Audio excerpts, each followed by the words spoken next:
Obrigado pela fome de vocês. Sempre que funciona, sempre que o culto funciona, é porque a igreja estava com fome. Se a igreja não tem fome, Deus faz pouca coisa, porque ela tem pouca fome. Mas se vocês estão com fome, com certeza Deus vai fazer uma coisa. Antes de eu começar essa mensagem, eu vou dividir uma dica com vocês que eu demorei muito tempo para aprender. Esqueci. Você pode pegar sem gelo, por favor? Esqueci minha água. Pode ser as duas. É, eu deixei ali. E aí, eu demorei muito para aprender isso. Se você já sabe, isso vai ser repetido e vai te dar habilidade. Se você não sabe, obrigado. Se você não sabe, você vai aprender. Então o que eu aprendi e demorei foi o seguinte. Muitos anos atrás, a primeira vez que eu escutei um cara chamado Todd White ministrar, para quem não conhece, ele se move muito em cura e ele sai na rua curando as pessoas têm uma perna menor que a outra. Ele põe a mão, a perna cresce, ele ora, as pessoas são curadas instantaneamente. Antes de ele ficar famosão, explodir muitos anos atrás, eu escutei a mensagem dele e ele se move em questões de cura e evangelismo na rua. Então quando eu escutei a mensagem dele, eu pensei, Deus, eu nem sou crente em nada. Crente é esse cara, eu não curo ninguém, eu não saio na rua curando as pessoas. Esse cara sim que traduz Cristo e faz a obra de Deus, o que eu faço? Eu não fico fazendo nada. Então ele me deixou inconformado, eu saí orando porque eu achei que então esse era o evangelho e essa era a plena verdade de Deus. Saí curando pessoas e pregando Jesus na rua. Uma vez funcionou, eu acho que foi a cura mais legal assim que eu assisti acontecer. Eu orei por um menino que estava com o braço engessado. Aí eu orei, ele acreditou tanto que ele quebrou o gesso e começou a olhar para minha cara assim, cara, olha aqui, mexendo o braço que o braço estava quebrado. Aí nesse dia eu pensei, eu estou um pouco crente agora finalmente é um poderzinho de Deus. E aí, anos depois, eu escutei, 8 anos atrás, o Mark Schubert chegou na igreja. Aí eu escutei a mensagem dele e ele falava assim, que nós somos a noiva e a noiva precisa ter intimidade com o noivo. E por isso nós ficamos lá no quartinho e nós não temos que sair de lá.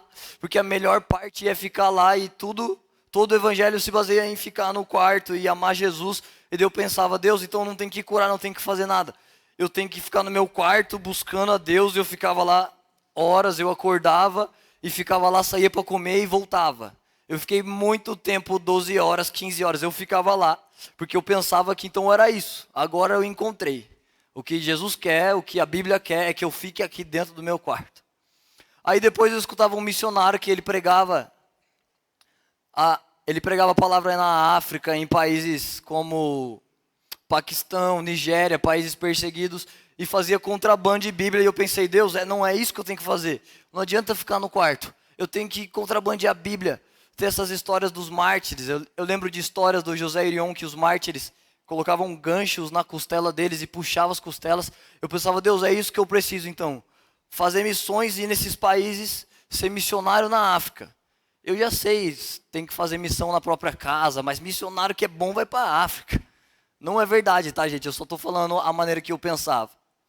E aí o que eu descobri depois de ficar sempre me entregando 100% a uma parte do evangelho, eu descobri que esses homens, eles não carregam a verdade toda sozinho do evangelho. Eles carregam uma parte dela. Então o Todd White se move em cura e a vocação dele é essa. E o chamado dele em Cristo é esse, mas não é o chamado de todos nós. Então você vai ouvir aquela mensagem e você não é alienado a ela. Ela não é o fundamento do evangelho. O fundamento do evangelho é Cristo. Paulo diz para as igrejas de Coríntios, ele diz, o que eu estou ensinando para vocês vai ser construído em cima do alicerce que já foi posto, que se chama Cristo. Então assim como essas mensagens, a dessa noite você também vai fazer isso. Ela não é a pedra angular do evangelho, a pedra angular é Jesus. Você vai pegar essa mensagem e vai colocar em cima do alicerce. Você não vai fazer dela o seu alicerce. Amém? É boa essa dica, eu sofri bastante antes de perceber isso. Então agora você iria precisar disso para essa mensagem. Então agora a gente pode entrar nela. O tema dessa mensagem é: se fere a minha excelência, eu serei resistência. Você pode dizer para o seu vizinho: se ferir a minha excelência, Eu serei resistência. Tá aí uma resistência que vale a pena essa. Gente, essa não é uma mensagem homilética, hermenêutica e teologicamente correta. Ela é correta com o que Deus depositou no meu coração, mas não com as regras da teologia. Teologicamente, a mensagem aponta um ápice de caos, trevas e coisas ruins, e depois a luz e a saída. Por exemplo, nós estamos terrivelmente condenados pelo pecado e nós merecemos condenação, mas Jesus abriu a porta da salvação. Então você diz para o povo a resposta daquela mensagem. E eu já faço isso várias vezes. Mas dessa vez eu não vou dar a resposta para vocês. Eu vou falar sim do caos e cada um leva para casa e se vira. Mas eu não vou falar a resposta disso. Eu vou dar a maior dica que vocês podem ouvir. E se vocês não receberem essa dica, quem está anotando pode anotar, vai ser uma palavra só. Quem não está anotando, torça para lembrar, porque as suas chances serão mínimas. Mas essa mensagem não vai passar de teoria se você não praticar essa palavra que eu vou te dizer. E essa palavra serve para todas as outras mensagens que você for ouvir nessa igreja ou em qualquer outra igreja. Se você não faz isso, você vai ser um ótimo ouvinte de mensagens, um ótimo consumidor evangélico que fica consumindo boas palavras e fala, uau, que legal, essa igreja é top. Se você não muda de vida, se você está aqui há um ano ou há mais do que um ano e você não percebeu diferença na sua vida, ou essa não é a sua família espiritual, porque a família precisa empurrar você para coisas novas, para progredir em Deus, progredir na sociedade, como pessoa, como tudo. Então, se você não progride, ou essa não é a sua família, ou você está sendo só ouvinte do que a família está tentando te dizer. Então, para que você traduza essa mensagem, é assim que você vai encontrar a resposta dela. A resposta dela está dentro de vocês. Vocês se lembram que Jesus disse para os discípulos, vocês não precisam que ninguém te ensine nada, porque a unção sobre vocês vos ensinará todas as coisas. Então você vai chegar na sua casa e vai ser ensinado pela unção que mora dentro de você, através de uma pequena palavra chamada tarefa. Sempre que você se identificar com uma parte dessa mensagem, sempre que você pensar, eu faço isso, você não vai dizer, que legal, que maravilha, que belezinha, isso daí é verdade. Você vai tirar uma tarefa de lá. Por exemplo, tem um verso de Provérbios que diz assim, é bom que o homem invista as suas finanças em várias fontes de renda, porque se uma der errado, ele tem as outras. Então você não vai ouvir isso e vai falar, nossa, que legal, até que Salomão, esperto, tem que investir em vários lugares, que top. E volta para sua casa. Você vai ouvir e vai tirar uma tarefa. Então a sua tarefa é diversificar os seus investimentos. Então você vai ouvir, quando Romanos diz, nós não devam nada uns aos outros, a não ser o amor. Você não vai só falar, uau, que legal esse evangelho. É para só dever o amor. Você vai dizer, tarefa, amar as próximas 5 pessoas que eu me encontrar. Tarefa, ligar para as pessoas que eu desprezei e amá-las. Sempre que você traduzir em tarefas, você vai transformar a mensagem em prática. Você pode fazer isso com todas as próximas, amém? Então tá, vamos lá. Se você está com a sua Bíblia, abre com ela, aliás, abre comigo em Atos capítulo 1, no verso 8. Atos capítulo 1, verso 8. Olha só o que está dizendo aí. Jesus, esse contexto é onde Jesus está profetizando para os discípulos. Eles ainda não faziam a obra, eles só assistiam. E nessa hora Jesus profetiza para eles e diz o seguinte: mas recebereis poder ao descer sobre vós o Espírito Santo, e serão minhas testemunhas em Jerusalém, Judeia, Samaria e até os confins da terra. Então olha só, eles precisavam ser habilitados para fazer a obra de Deus em Jerusalém, Samaria, Judeia e até os confins da terra. E Jesus disse que antes que eles fossem, eles iriam receber poder. Então um requisito para fazer a obra de Deus andar é ter recebido o poder. E se você tem o dicionário Strong, que é o dicionário de grego e hebraico, é o idioma que o Novo Testamento foi escrito em grego. Então a palavra que escreveram em Atos não foi poder, escreveram em grego dunamis e traduziram por poder. Se você tiver aí o aplicativo, você clica em cima de poder e vai aparecer a palavra dunamis. E dunamis significa excelência na alma. Então poder é ter excelência na alma. Se você tem excelência na alma, você tem poder para movimentar a obra de Deus. Se você não tem excelência na alma, pode até ser que você esteja envolvido, mas ela não vai ter tanta potência.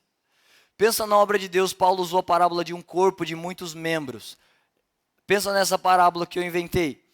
A obra de Deus, como um monte de engrenagens, elas estão encaixadas e elas vão girando, e à medida que você gira e faz o seu trabalho, você ajuda a outra a girar.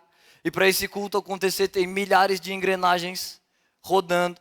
Tem alguém gravando online, tem alguém do lado aprendendo, porque ministério que não delega não vai existir. Tem alguém cuidando dos seus filhos, do seu carro, da cadeira, a cadeira que você sentou está limpa, o envelope que você usou está bonito, alguém fez a arte disso, alguém mandou imprimir. Alguém limpou esse púlpito, ensaiaram o som, passaram o som. Eu já disse que estão vigiando nossos carros, né? Já disse.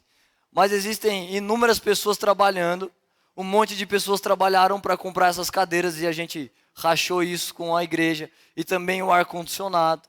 Se tivesse um calor péssimo, você iria continuar conseguindo ouvir a palavra de Deus, porque engrenagens rodaram e movimentaram a obra. Então eu queria que vocês pensassem, para a gente entender essa mensagem, na excelência como um fluido que deixa essas engrenagens lubrificadas e faz ela rodar perfeitamente. Jesus disse para os discípulos que as portas do inferno não iriam prevalecer contra a igreja. Pensa a igreja movimentando a obra de Deus, um monte de engrenagens, movimentando a obra de Deus e levando isso para derrubar as portas do inferno. Se essas engrenagens estão meio secas, se elas fazem assim, crack, crack, se elas não têm um fluido que lubrifica e deixa elas com potência e velocidade, a hora que ela bater na porta do inferno, ela só faz pum, ela tem que fazer pá, explodir as portas do inferno. Isso vai acontecer à medida que nós fazemos com excelência na alma. Não sei quantos de vocês conhecem um filósofo chamado Nietzsche, mas ele era ateu e não acreditava em Deus, mas me marcou muito quando eu vi a história dele. Ele disse assim, ele disse para os cristãos: não é possível que exista o Deus de vocês, porque para mim a vida é só aqui, e quando eu morrer acabou, e depois daqui não tem mais nada. Mas vocês estão dizendo que depois da vida existe uma eternidade, que vocês são salvos para sempre. Se isso fosse verdade, vocês deveriam ser o povo mais feliz da terra. E vocês andam para a rua igual a mim. E se eu acreditasse nisso que vocês acreditam, eu seria o cara mais feliz da terra. Então a falta de excelência de uma engrenagem pode, e ela vai comprometer a obra de Cristo. Ela não vai chegar em lugares que deveria chegar, porque faltou excelência, então as engrenagens não vão ter tanta potência. O segundo verso que eu preciso que você abra, Mateus 25, versículo 15. Olha só, esse contexto é da parábola onde um senhor distribui talentos. E o senhor distribui 1 talento para uma pessoa, 3 talentos para outra e 5 talentos para outra. Eu não disse no começo, né? Se você extrair tarefas dessa mensagem, essa mensagem tem o poder de trazer respostas para a desordem e, entre aspas, desigualdade social que você pode assistir. Entre aspas, porque eu não acredito que ela exista. A gente vai falar mais disso daqui a pouco. Mas olha só uma parte da resposta aí. Se Deus quisesse igualdade, Ele daria 2, 2 e 2. Mas Deus deu 1 talento para um, 3 talentos para outro e 5 talentos para outro. Ele poderia dar 3, 3 e fazer todos iguais. Todos são iguais para Deus, eu dou tudo igual para todo mundo. E não é uma verdade. E o Senhor dessa parábola é Deus, então Ele não pode ter errado. Ele não pode ter errado na divisão de talentos, porque Jesus diz que é Deus, o Senhor dessa parábola. Então olha só o critério para Deus ter escolhido quantos talentos cada pessoa ia pegar. Se você ler na parte final desse versículo, está dizendo assim: cada um recebeu segundo a sua capacidade. Então, segundo a capacidade de cada um, foi o que eles receberam de talentos. E se você clicar na palavra capacidade, se você tem um strong, é a mesma palavra dunamis, que significa excelência na alma. Então, cada pessoa recebeu conforme a excelência na alma que ela possuía.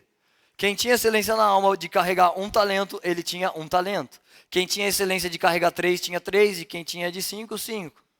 Algum dia eu pensei assim, falei: Deus, se o Senhor me desse 500 mil, o Senhor ia ver o que eu ia fazer. 1 milhão. Nossa, eu já tenho a mente para administrar 1 milhão. Eu já consigo, porque eu leio a Bíblia, eu busco sabedoria. Se cair 1 milhão na minha mão, eu vou saber exatamente o que fazer. E a boa e ruim notícia: boa porque dá para mudar a realidade, e ruim porque é verdade. Se eu tivesse a mente de ter 1 milhão, eu já teria. Se você pensar: ai cara, eu só estou esperando algum dia eu vou ganhar 100 mil reais, Eu já podia ganhar, eu já sou humilde, eu dizimo, então Deus pode me dar. Se Deus pudesse te dar, já teria dado. Se você tivesse gestão financeira de ter 1 milhão, você já teria. E você não tem porque você não chegou na mentalidade de 1 milhão. Então nós administramos exatamente o número de talentos que a nossa excelência nos permite. 3 João capítulo 1, verso 2.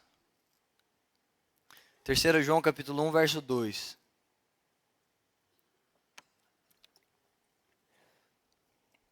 Olha só, João está dizendo isso para um discípulo dele.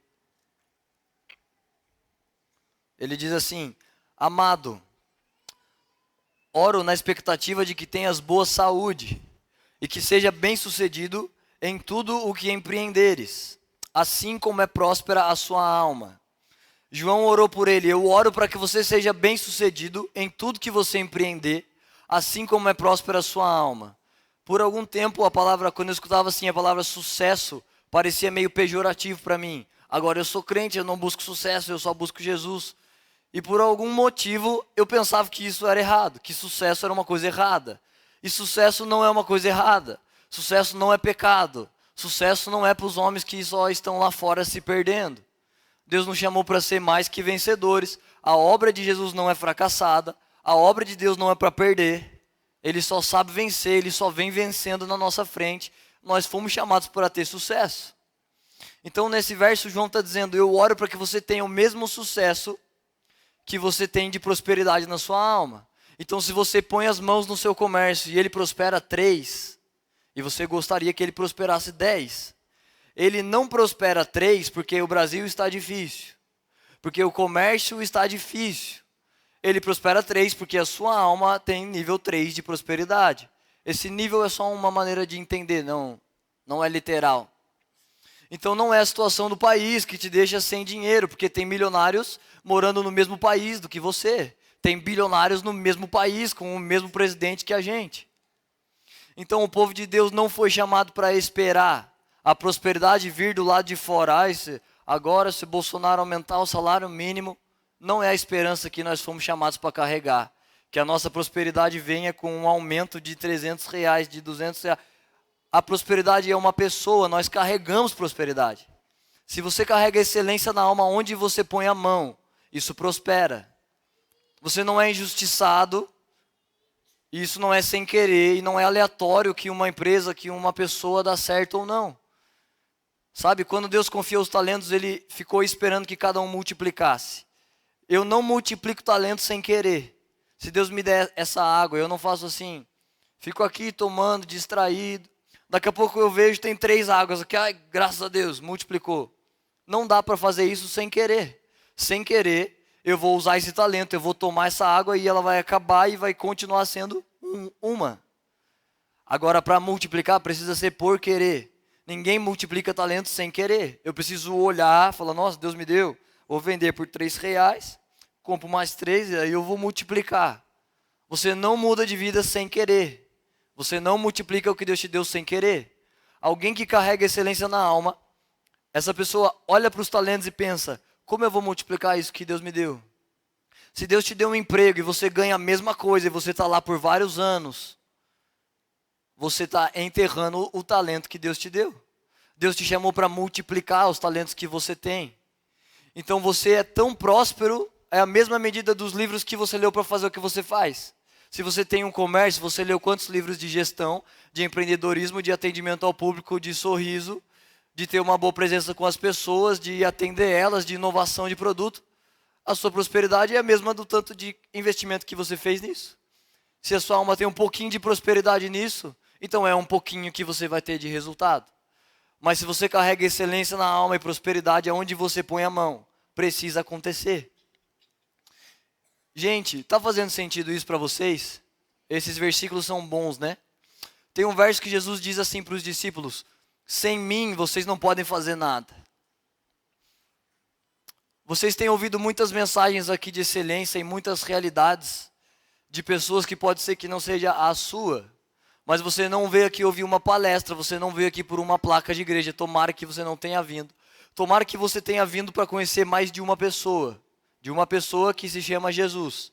Aí se Ele te trouxe até aqui, E Ele está te mostrando um estilo de vida mais alto do que o que você vive. Deus não está fazendo como a gente faz com criança assim para brincar, mostrando um pirulito e falando, nossa, não vai ter não, não vou te dar. Deus não está fazendo isso. Se Ele mostra, é porque dá. Se Ele revela, é porque é possível viver e é possível desfrutar disso. Então Jesus disse, sem mim vocês não podem fazer nada. Mas nós estamos com Jesus, Jesus mora dentro de nós. A não ser que alguém tenha uma revelação. Não, dentro de mim Jesus não mora. Jesus falou para mim que dentro de mim Ele cansou e não mora mais. Então você é injustiçado, você precisa mesmo de alguma cota e coisa do tipo, porque sem Jesus não vai dar para fazer nada. Mas não tem ninguém com essa revelação aqui, então se Jesus mora dentro de você, nós podemos fazer tudo. Sem Jesus não podemos fazer nada, mas com Jesus fazemos tudo. Olha só uma parábola eu mesmo que inventei. Eu já vi outras pessoas dizendo, mas eu inventei antes de elas dizerem, então sempre vai ser minha para mim. Mas eu via em toda essa vida cristã, eu li as coisas da Bíblia. Até antes de me converter, tinha momentos que eu lia a Bíblia. Eu me lembro de uma madrugada, eu não conseguia dormir. Tinha cheirado um monte de cocaína, não conseguia dormir. Lembrei que tinha uma Bíblia que eu ganhei da minha escola na 4ª série. Eu lembrei e falei, vou ver. Vou ler essa Bíblia só para ver. Eu li os 4 evangelhos nesse dia e eu ficava lendo e falava, não é possível que existem essas pessoas aqui, Deus. Por exemplo, João diz assim, a todo aquele que creu, lhe foi dado o poder de ser feito filho de Deus. E que poder? O poder é vir na igreja domingo, não fumar e não beber, isso é poder? Eu sabia que não era. Não podia ser, isso não é poder. Qualquer pessoa de boa índole faz isso, ela não fuma, não bebe, e ela escuta palestras aos finais de semana. Então, em toda a minha caminhada eu via um Gustavo, que era o da Bíblia, que tinha um monte de coisas que a Bíblia dizia que ele tinha, e eu via eu, que era diferente daquele Gustavo. E eu imaginava uma ponte, então estava o meu Gustavo do lado A, eu estava aqui, e tinha uma ponte, e desse outro lado o Gustavo do lado B. Eu me lembro uma vez escutando louvor, eu não tinha nos meus parâmetros uma vida alinhada com Deus. E estava na chuva, eu estava de joelho na chuva tocando um louvor, falei, Deus, um dia eu vou ser aquele cara, um dia eu vou ser. Eu estava com um cigarro na mão orando, falou, Deus, um dia vai. Prometo que eu estou lembrando. Era aquela música, eu tenho a marca da promessa que Ele me fez, se tentam destruir-me. Aí eu olhava o cigarrinho e falava, vai, tentando me destruir, maldito. Mas aí eu sabia que um dia eu ia ser o cara daquela ponte. E eu não sou ainda. Eu não estou ministrando essa mensagem como o cara que chegou no lado B. Eu estou um pouquinho depois da metade da ponte e estou convidando vocês para vir junto. E para vocês o caminho pode até ser mais fácil. Mas aí do lado B, eu sabia que tinha um Gustavo, sem medo, porque o verdadeiro amor expulsa fora o medo. Sem orgulho, sem ciúme, sem inveja, sem rancor. Sem dúvida, sem preocupações, porque eu apresento diante de Deus as minhas ansiedades e basta cada dia o seu mal. Um Gustavo sem dúvidas, porque um homem de mente dividida é inconstante em todos os seus caminhos. Um Gustavo próspero, que empresta muitos e não pega emprestado de ninguém. E que quando empresta, não precisa falar, será que vai me pagar? Vou ligar para cobrar. A Bíblia diz, empresta e não espera receber de volta. Tem uns dinheiro meu emprestado, se sentindo no coração, pode pagar, senão não precisa também não. E eu não encontro essas pessoas e falo, não estou nem aí, eu quero ser o Gustavo do lado B. O do lado A é miserável e diz assim, nossa, cenzão armava, o cara está me devendo. Olha, o cara compra um relógio, mas não paga eu. Agora o Gustavo do lado B não é escravo do dinheiro, é senhor do dinheiro. E tanto faz se vai pagar, a minha vida não está dependendo disso. E aí, vocês lembram da dica no início dessa mensagem? Essa não é a pedra angular, essa mensagem não é tudo que você precisa sobre o Evangelho, mas ela é uma boa parte. Então vamos chamar essa ponte de excelência, e o motivo de que nós não chegamos do outro lado é porque nos falta excelência. Porque as promessas de Deus não tem como aumentar, já tem milhares. Não tem como Deus prometer mais um dom, mais um mover, já está tudo lá. Do lado B, todas as coisas estão prontas. Todas elas estão construídas. Você tem admiração dentro da sua casa. Você é um homem de família que governa seu dinheiro, sua casa, seus filhos. Você é admirado, você é querido. Você tem a autoridade de Deus. Se uma coisa dá errado, você ergue as mãos e ora. Se alguém está doente, você cura. Todas essas coisas estão logo ali, do lado da ponte. Não tem mais uma coisa que Deus possa fazer a respeito disso. Só tem uma coisa que nós podemos, atravessar a ponte. Eu me lembro que eu escutava mensagens do Márcio Valadão, pastor da Batista de Lagoinha.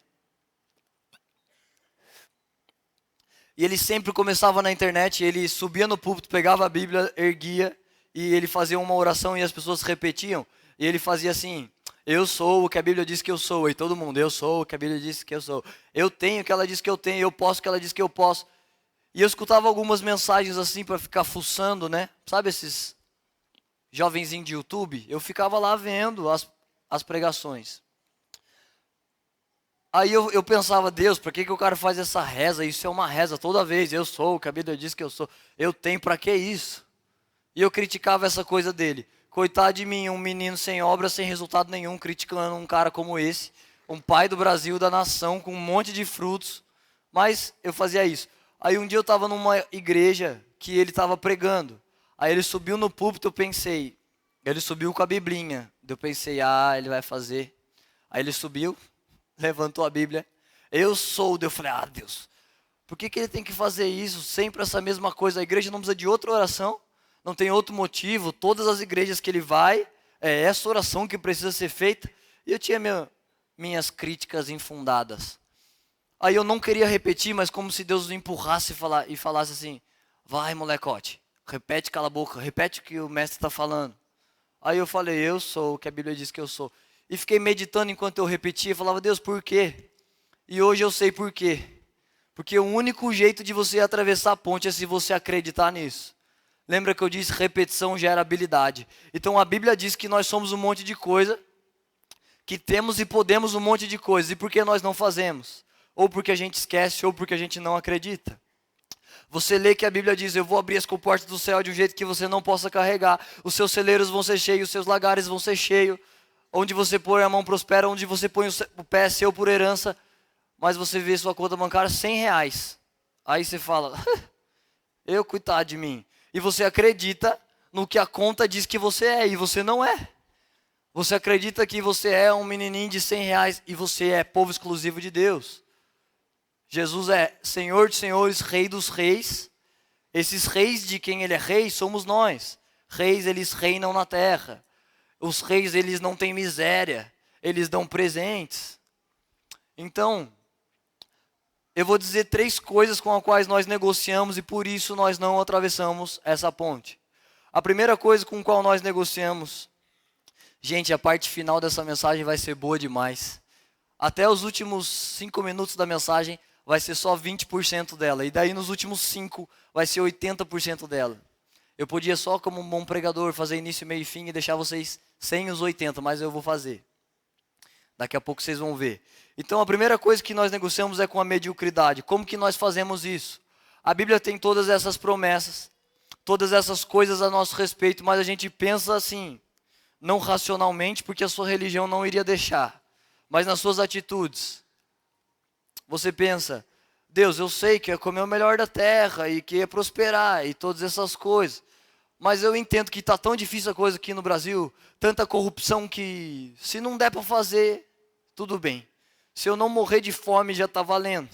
Se o Senhor me der um dinheirinho assim para fechar minhas contas e eu não ficar devendo, para mim já está ótimo. E não pode estar ótimo. Nós estamos diretamente ligados à promessa que Deus deu para Abraão: farei de ti uma bênção para as nações. Nós não somos só produto da bênção de Deus, só uma pessoa que fica recebendo palavras e conteúdo de Deus.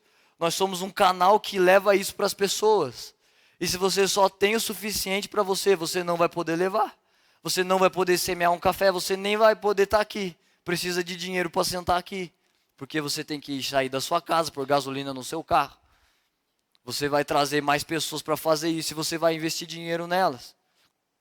Como Lucas diz: usem o dinheiro ímpio de vocês para transformar em amigos. Então o dinheiro no reino de Deus tem inúmeros propósitos. E aí nós negociamos com a mediocridade quando a gente pensa: Deus, o Senhor vai abrir de modo que eu não possa aguentar as bênçãos de Deus? Mas está tão difícil a situação política que eu entendo. Se eu não for nota 10, se o Senhor não puder fazer tudo isso, só um pouco, eu já estou feliz. Isso é negociar com a mediocridade. Outro jeito que nós negociamos com ela, vocês sabem que a sabedoria de Provérbios 6, ela é o próprio Cristo. A sabedoria ditou o tamanho da terra para Deus. A Bíblia diz que a sabedoria estava lá dizendo: Deus, traz o mar até aqui, porque depois disso vai matar a gente. E antes disso, não vai dar para os caras surfar. A linha do mar tem que chegar até aqui. Então a sabedoria esteve ditando tudo com Deus. A sabedoria era o Cristo. E Cristo mora dentro de nós. E a Bíblia diz que a sabedoria ama o conhecimento. Sua mão esquerda são riquezas e honra. Na sua direita há vida e recompensas. Então, se a mão esquerda da sabedoria é riqueza e honra, nós não podemos viver abaixo disso. Nem da riqueza e nem da honra. Você tem que dar honra a quem tem honra. A sabedoria ama o conhecimento. Você fala: ah, não, eu não consigo ler, para mim não dá. Ah, eu não levo jeito, eu não consigo não. Eu não sou do tipo dos que leem. Você é do tipo dos que Cristo moram dentro. Os que Cristo moram dentro carregam a sabedoria, e a sabedoria ama o conhecimento. Se você nega isso, você está negociando com a mediocridade. E um outro jeito de negociar, esse daqui é clássico. Um jeito que nós negociamos com a mediocridade é quando, dependendo da fonte que você pegar, na fonte que eu pego, nós temos 12 áreas da nossa vida. Então nós negociamos com a mediocridade quando você tem algumas muito boas, e daí você fala: ah, isso daqui tanto faz. Eu sou benção, cara, vários elogios lá na igreja, um monte de coisa. No trabalho, sou a graça. Chego atrasado, roupa amassada, não sorrio, mas domingo preguei que foi uma beleza. Então, porque você tem uma área muito alinhada, porque você é santo, pode passar no vermelho, pode virar sem dar seta mesmo, porque santidade minha já está entupindo o céu já. Essas áreas aqui não precisa.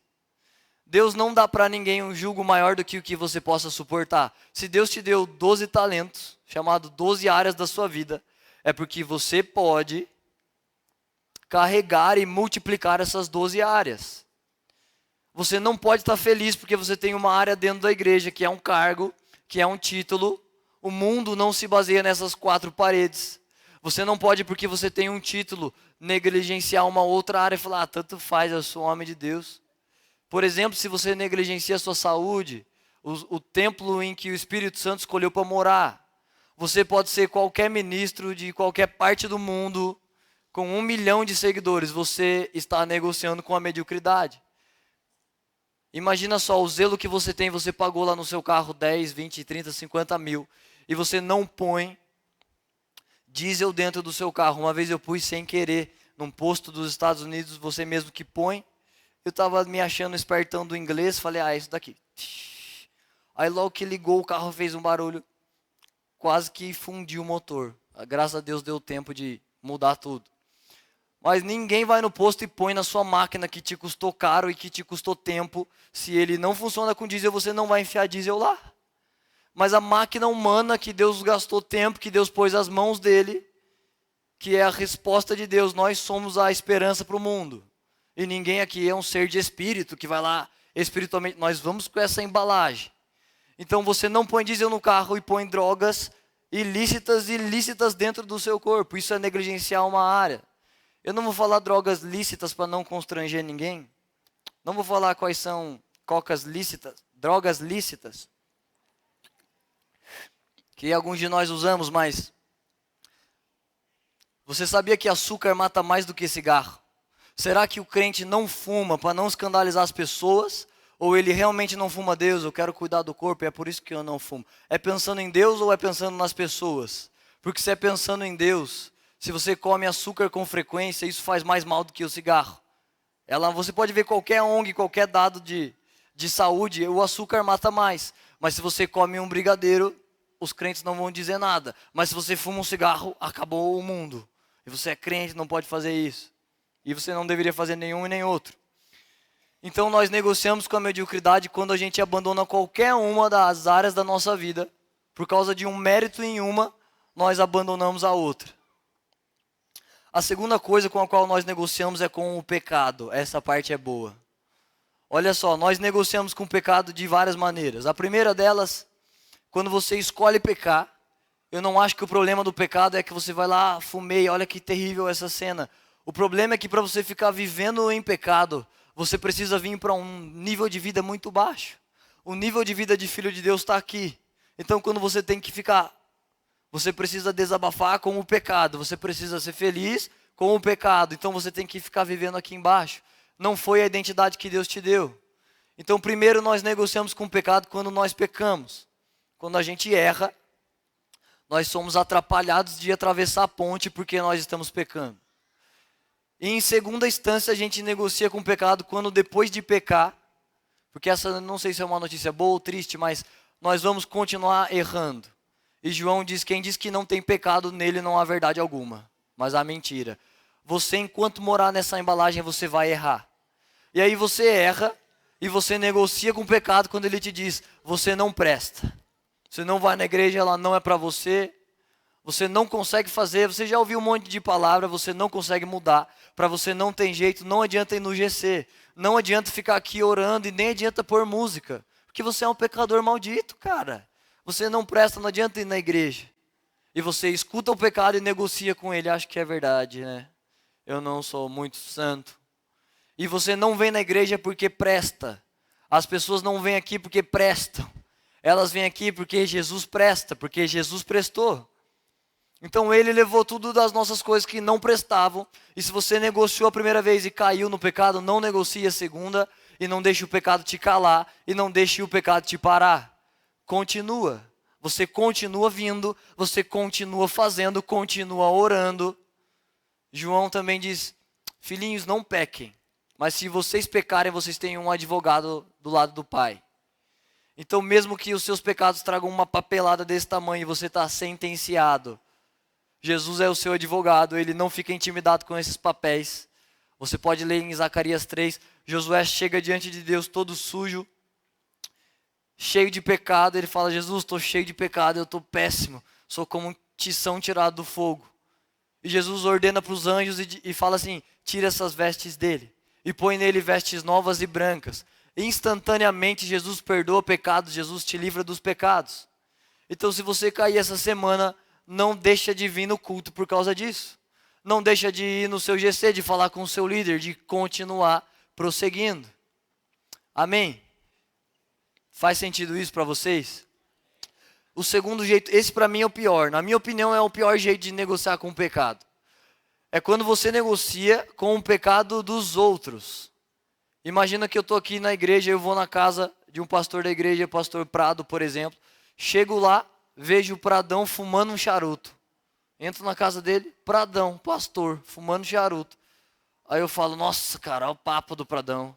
Ô, dá para ir nessa igreja não, cara. Pastor, fumando charuto. Ô, pastor, o jeito que ele falou com os caras na reunião. Ô, não dá, essa igreja aqui não dá. Se não vem, você negocia com um pecado que nem é seu. O que é que você tem a ver com isso?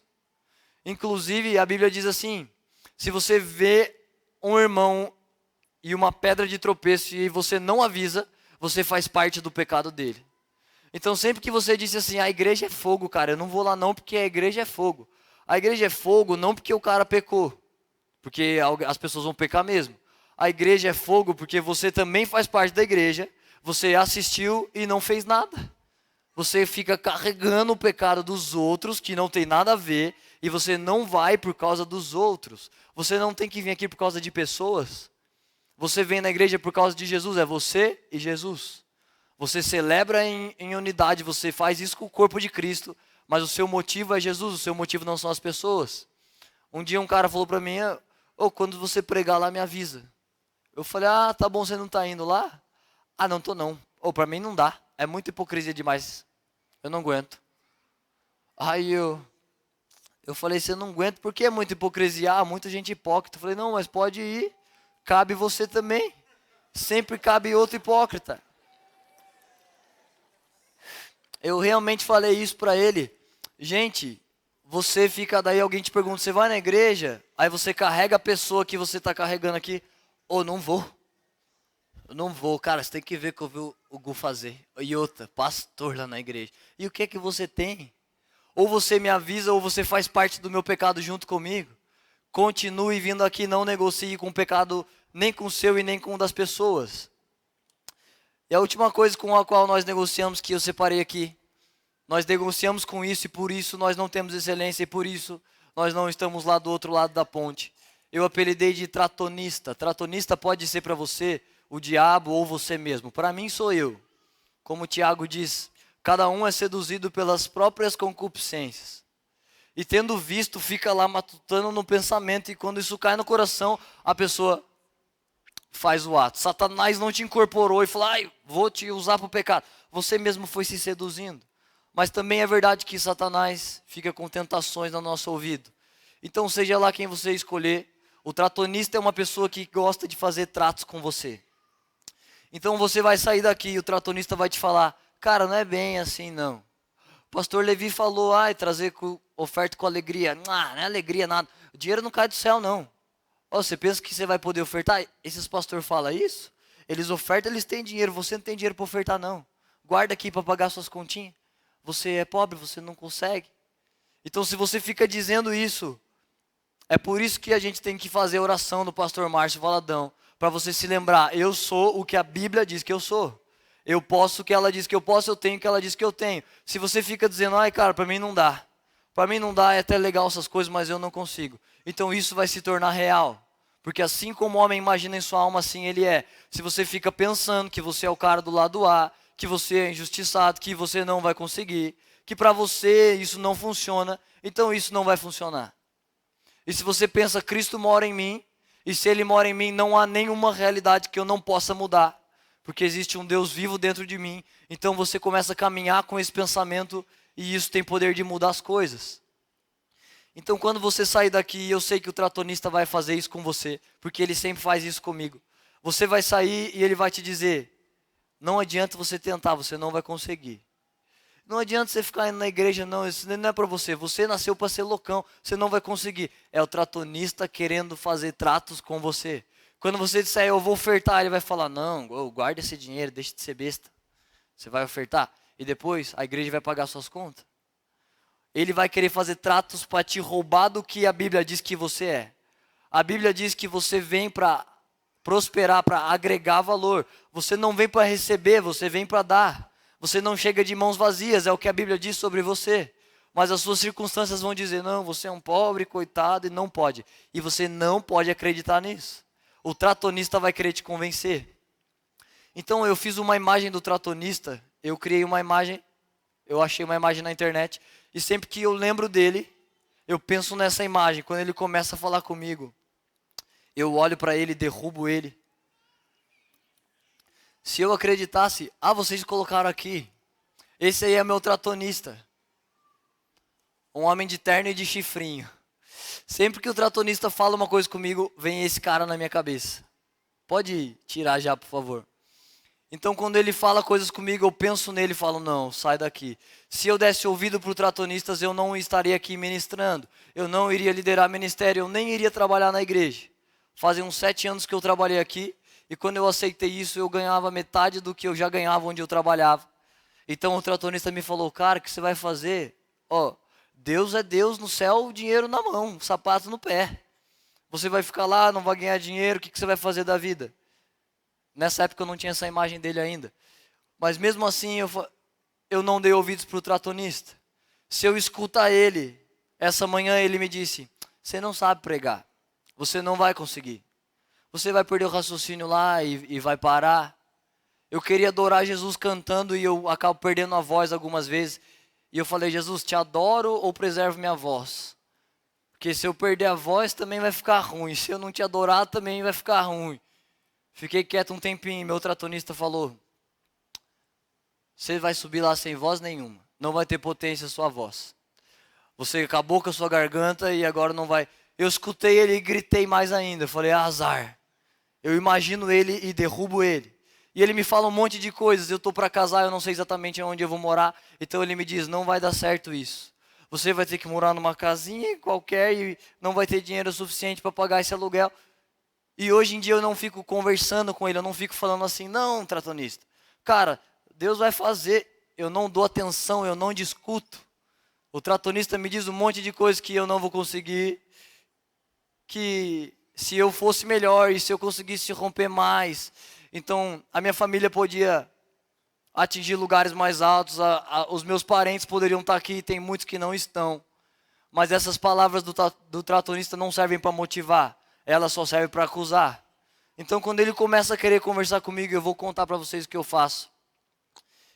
A gente pode apagar a luz, eu já estou encerrando, e aí, se o louvor puder me ajudar. A gente está quase chegando naqueles 5 minutos finais.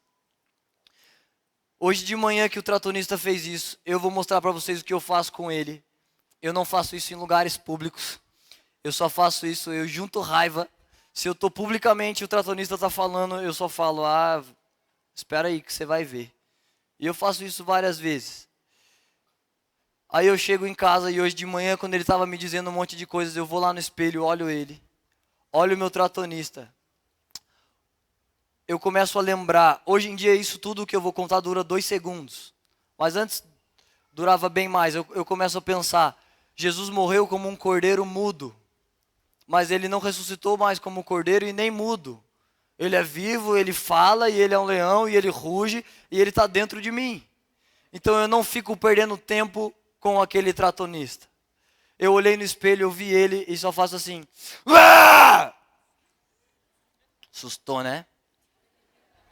É melhor você tomar esse susto do que deixar o tratorista levar a sua vida. Eu meto uma rugida no espelho, gente. Sem brincadeira, o tratorista faz... corre na hora, não sobra nada. Só sobra eu e o meu leão dentro de mim. Aleluia, Jesus.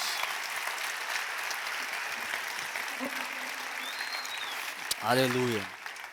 Gente, essa é a melhor parte. Olha só, não sei se vocês sabem desse segredo. Eu já estudei a Bíblia inteira milhões de vezes. Milhões não, mas bastante vezes. E eu não vou falar muito disso, isso poderia ser um seminário de horas. Mas unidade na Bíblia tem um significado claríssimo, em vários textos. Unidade significa poder ilimitado. Sabe que a Casa de Papel conseguiram roubar. Não lembro se conseguiram 100%, mas eles conseguiram fazer uma grande coisa lá. Mas eles conseguiram por causa da unidade. Havia pessoas com um propósito na mente, com o mesmo objetivo, com um coração em unidade. Quando você tem unidade, você tem poder ilimitado.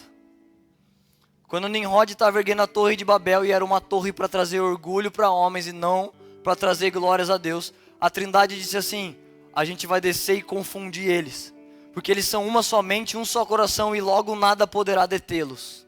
Se você tem unidade com mais uma pessoa, se vocês têm um mesmo objetivo, um mesmo propósito, um poder ilimitado do céu é liberado.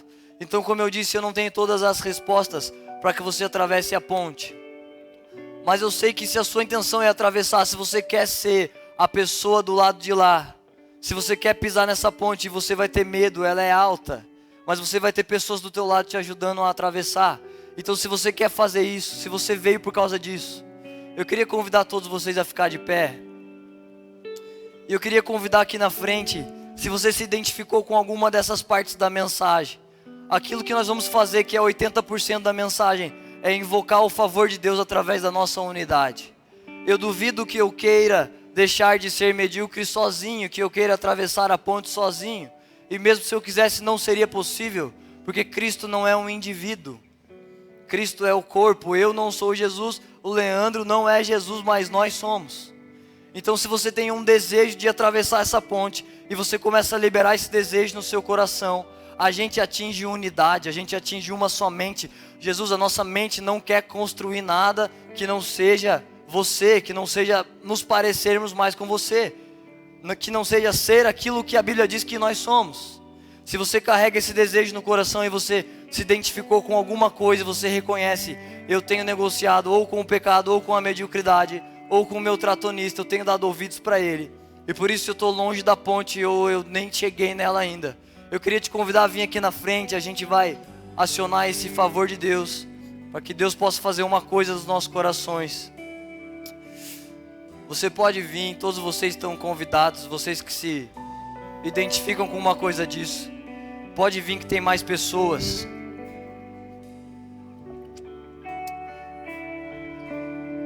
Aquilo que Deus vai fazer, Ele vai fazer por causa do corpo de Cristo. Porque nós estamos em uma só mente, com um só coração, desejando: Jesus, pelo amor de Deus, eu não quero mais ficar vivendo desse lado. Eu sei que existe alguém que pode mais, alguém que tem mais, alguém que é mais. Se você é filho de Deus e você reconhece isso, você começa a reconhecer o que um filho de Deus pode fazer, e você começa a fazer, mas você precisa atravessar isso. Você ainda tem a chance de vir aqui na frente e fortalecer essa unidade. O favor de Deus pode nos alcançar por causa disso. Você que se identifica e não veio aqui, põe a mão no seu coração. Me ajuda a fazer essa oração que obrigue Jesus a descer e unir os nossos propósitos. Por favor, Jesus. Por favor, Jesus, nos ajude a chegar do outro lado, Jesus. Nos ajude a fazer a sua obra com excelência, Senhor. Que nós não venhamos negociar com a cultura, com as pessoas ao redor, com as vozes que dizem que essa vida não existe, que isso não é possível. Isso é mentira, Jesus. Planta em nosso coração a verdade das suas escrituras. Planta em nosso coração a verdade de quem nós somos, a verdade do que nós podemos e do que nós temos, Jesus.